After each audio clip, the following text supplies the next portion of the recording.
Please tell me how must survive with 6.5. Please tell me how must survive with 6.5. I have a burning issue on my chest. I can't even rest. How cost of living and everything doubling. This thing troubling. Tell me how must carry on with a seemingly one arm. Tell me how must survive with 6.5. Tell Me How I Go Survive with 6.5 was the song that earned 8-year-old Fort Ordnance Primary School student Ezeka Minty the displeasure of a disqualification from the MASH 2024 National Children's Calypso competition by the Ministry of Education, who deemed the song inappropriate. After the disqualification, which sparked a national debate, the Guyana Teachers Union described the act as being vindictive. Today, the dejected child had something to cheer about as a group of overseas-based Guyanese collaborated with the GTU to reward her for her efforts in the form of school supplies and trophies. Speaking at the simple but significant ceremony today at the GTU Hall in New Amsterdam, the immediate past president of the union, Colin Bino, said, I've got a call 2 days ago from a parent overseas whose family, they were listening to this song and they heard about the disqualification of this young lady.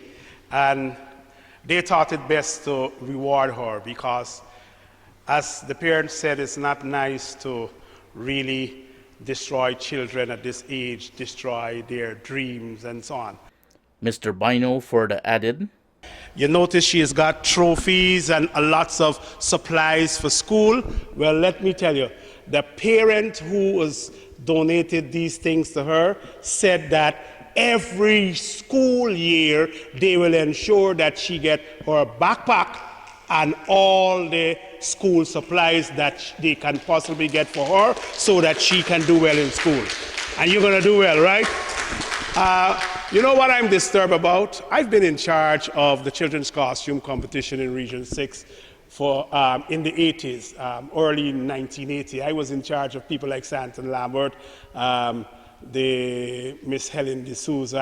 I'm not afraid to call names. Miss Vincent, the late Beverly Headley, the late Samuel Archer, Vanessa Scott Edwards, who is still alive and overseas, and several others. We had a fantastic team going. And in those years, we in Region 6, we used to go to Georgetown with children's costume competition, and we used to bring away all the trophies. Actually, I firmly believe, because of the pressure we put on Miss Doris Rogers, who was in charge in those days, we talked to her about helping out the other regions in terms of dance and those things that we hadn't in Berbice. And I believe that's the birth of theater arts in this country. Today, we're hearing that children cannot sing or give social commentary in their Calypso. And if you know about the art form Calypso, you will know that that is a type of art form that gives people that laxity to sing about all those social issues. We heard about Biji Baji. Yeah, we heard about Biji Baji. The guy knew what he was seeing and what was going on around him. That is why he did sing that. And to hear now a little girl singing about the 6.5 and it can't walk or whatsoever, you understand me? And we have adults saying that she cannot sing that at a children's costume is deflating. Former Deputy Regional Executive Officer and the current headmaster at the Skeldon Line Path Secondary School, Imran Ali, then made these remarks. She has taken a very, very significant posture with her Calypso and with her beautiful voice to join with us in echoing our call for fairness, in echoing our call that 6.5% is certainly not enough. But I want to get off of that and to say also that what is happening here today is part of a process to restore the confidence that has been taken away from this young lady, right? She was deserving from the get-go. As a matter of fact, her bid to go to the national stage started at the level of the sub-regional competitions, where the very rules of the Ministry of Education as it relates to judging this competition were used and were applied and would have guaranteed her a spot at the regional competition. And so she advanced to the regional competition, and then once she would have gotten there, she excelled as well and would have been placed to represent Education District number 6 at the national championship. Lo and behold, to be told sometime later on that her Calypso, because of whatever they would have deemed the double standards that then began to be applied because of the lyrics of the Calypso, seems not to fit into other people's narrative. And so this child, demoralized. Mr. Ali also mentioned, we're standing here today with our little champion. She's been the champion of the cause of the entire of Guyana, right? And we need to applaud the parents. We need to applaud her for her bravery, for having to stand up, and we're standing with her as an educator. You know, I want to say to the ministry that we're setting a very dangerous precedent by this action. We want to say to the Ministry of Allied Arts that you're setting a dangerous precedent for our young minds, our young talents in this country. These are the people, this young lady and the likes of her are our future. And if we stand with these rhetoric and these empty voices that doesn't have any substance, we are destroying our children. And we're saying to you, this lawlessness needs to be brought to an immediate end.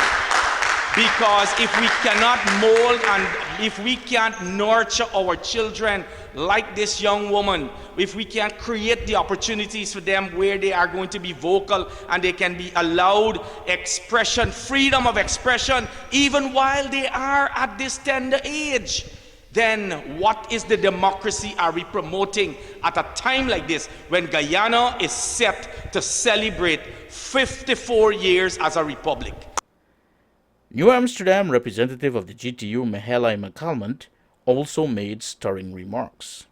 It is important that we understand that our actions as adults can directly affect the minds of these little children. A child 8 years old practice from how long that she has been practicing to champion her sub-regionals, champion her regionals, head to Georgetown, 2 practice sessions, only to be told that this child's song is political in nature.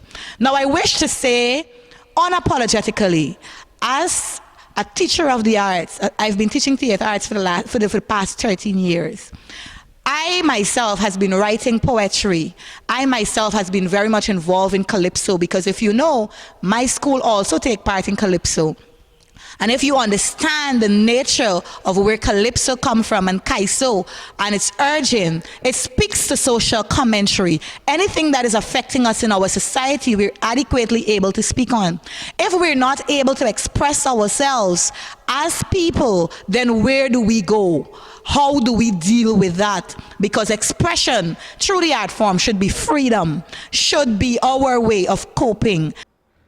Ms. McCalmont then stressed, this child, Ezeka Minty, is a champion, and we should not try in any way, form, or fashion to kill her talent, because if we do that, we are stifling the voices of our creative beings in this country.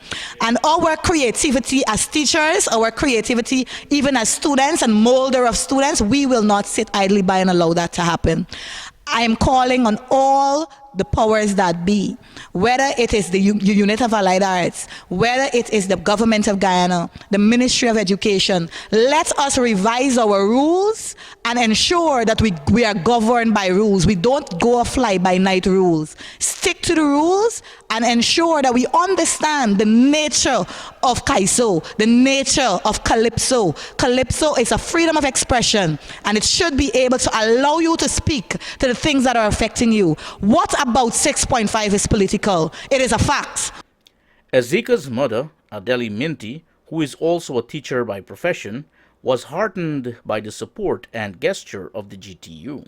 Today, we would like to say thank you on behalf of Ezeka. We would like to say thank you to all those persons in and around Guyana for the overwhelming support that we've been receiving since Ezeka was disqualified.